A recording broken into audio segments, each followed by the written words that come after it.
After creating a loft, you can add one or more profiles to the lofted body. Now click anywhere of the loft and right click, then select Add Loft Selection. A plane will appear on the screen and you can drag the plane anywhere along the loft profiles.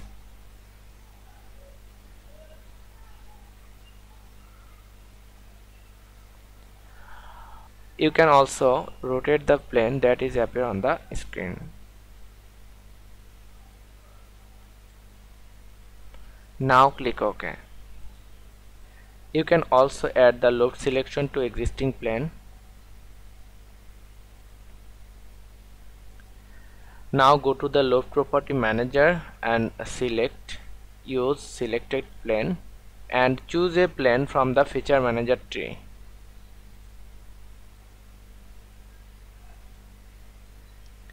After adding loft selection, you can edit the sketch as your requirement.